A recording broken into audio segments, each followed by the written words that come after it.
आदमी को आपको नॉमिनी यहाँ बनाना होगा। C% के व्यक्ति को नॉमिनी अगर आप बना देते हैं तो ये B वाला आदमी यहाँ पे आईडी ले सकता है। क्लियर है सर? लोगों के मन में बहुत सारी विचार आ रहा है कि RCM में आईडी हमारा लगा है, हमारी वाइफ की नॉमिनी है, तो क्या मैं अपनी वाइफ की आईडी लगा सकता हूँ? क्या वो नॉमिनी चेंज कराने में कितना चैलेंज का सामना करना पड़ेगा? इस तरह की बहुत सारी कमेंट आ रहा था, तो इसके लेके मैंने आज सोचा कि ये सारी जो भ्रमित हो रहे हैं लोग कि हम अपने परिवार के कितने आईडी एक साथ RCM में लगा सकते हैं, क्या हम मल्टी लेग पे काम कर सकते हैं, क्या हमारे परिवार के बहुत सारे लोगों की आईडी लगा सकते हैं। तो अगर इस तरह की सवाल आपका भी है तो ये वीडियो पे आप सही क्लिक किए हैं और मैं आपको क्लियर करूंगा कि आपकी अगर नॉमिनी है तो क्या आप अपनी आईडी लगा सकते हैं कि नहीं, लगाएंगे तो क्या प्रोसेस होगा, जब नॉमिनी ट्रांसफर कराना होगा तो क्या चैलेंज की सामना करना पड़ेगा, वो सारी डिटेल हम वीडियो में बताने वाले हैं। चैनल पर बार है तो लाइक सब्सक्राइब शेयर जरूर कर लें। मैं रामेश्वर कुमार, आपका दोस्त, आपका साथी, RCM business stall platinum pin को मेंटेन करता हूं। बहुत जल्द टेक्निकल के पिन पे जाने वाला हूं। तो मैं बातचीत करूं कि मान के चलिए ए नाम की व्यक्ति का आईडी लगा हुआ है, ए नाम का, और इनकी वाइफ की नाम है बी। अब मान के चलिए कि ए नाम का आईडी है, इसका आईडी की नाम बात करें तो 31959707 इनकी आईडी है और इनकी बी का नॉमिनी लगा हुआ है। क्लियर? अब एक नॉमिनी का अगर ये चाह रहे हैं कि ए नाम की व्यक्ति के 2 बच्चे हैं, एक लड़का है, एक बॉय, एक गर्ल। अब ये सोच रहे हैं कि एक आईडी तो मैं अपने लड़के को दे दूंगा, लेकिन मैं एक और आईडी चाहता हूं लगाना जो मैं आने वाले समय में अपने लड़की के नाम ट्रांसफर कर सकूं, क्योंकि 7 जनरेशन का ये अपन प्लान है। इनकी चाह है कि मैं 2 आईडी लगा सकूं। तो ऐसा करते तो क्या होगा? तो बिल्कुल, अब ये बी नाम जो जिनकी वाइफ है, ये अपनी वाइफ की आईडी भी अगर ये लगा लेते हैं, वो अपनी वाइफ की भी आईडी लगा लेते हैं, तो रही बात कि ये नॉमिनी यहाँ है तो यहाँ आईडी लगेगा तो क्या होगा?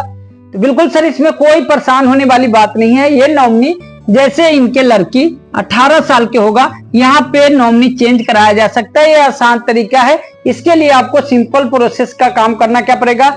आधार कार्ड का फ्रंट और बैक दोनों आदमी का जिनका नॉमिनी चेंज करना है और जिनको नया ऐड करना है, वो आपको rcm@rcmworld.com पे आपको मेल करना है और आपकी नॉमिनी चेंज हो जाएगा। इसमें कोई परेशानी नहीं आने वाला है। सिंपल बात है, आप समझ पा रहे होंगे।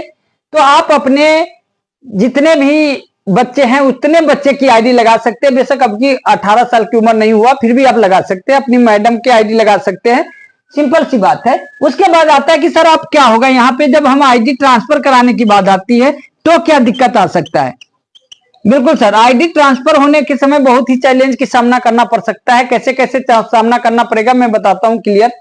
जैसे कि मान के चलिए आज आपने आईडी लगाया, मान के चलिए कोई भी पर्सन ने आईडी, जैसे हम यहाँ ही समझते हैं ए का आईडी लगा है और बी का भी आईडी लगा है, और ए का डेथ हो जाता है, मान के चलिए इसका डेथ हो जाता है, और बी का नॉमिनी है और बी का आईडी है। यहाँ पे दोनों ऑप्शन है।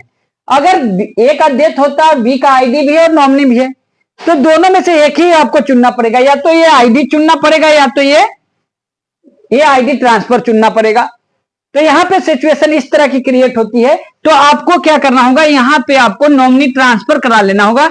यहाँ पे किसी और के नॉमिनी आपको, मान के चलिए C% के आदमी को आपको नॉमिनी यहाँ बनाना होगा। C% के व्यक्ति को नॉमिनी अगर आप बना देते हैं तो ये बी वाला आदमी यहाँ पे आईडी ले सकता है। क्लियर है सर?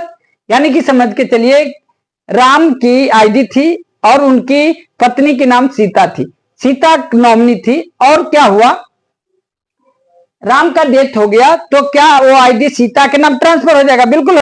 यानी कि समझ के चलिए राम की आईडी थी और उनकी पत्नी के नाम सीता थी, सीता नॉमिनी थी, और क्या हुआ, राम का डेथ हो गया तो क्या वो आईडी सीता के नाम ट्रांसफर हो जाएगा? बिल्कुल हो जाएगा। लेकिन क्या हुआ, सीता का भी आईडी लगा हुआ। क्लियर?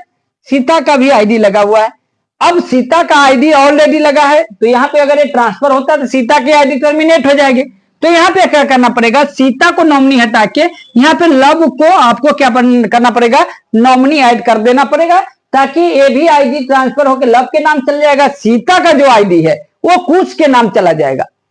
तो ये तरह से आपको करना पड़ेगा, तब जाके आप जितने भी फैमिली मेंबर है उतने आईडी लगा के आप काम कर सकते हैं। इसमें परेशान होने की कोई बात नहीं है। तो मेरी बात समझ में आई हो, आपके टीम में इस तरह की सवाल आता हो तो आप ये वीडियो बहुत सारे लोगों तक शेयर करें ताकि उनको ये समस्या का सामना ना करना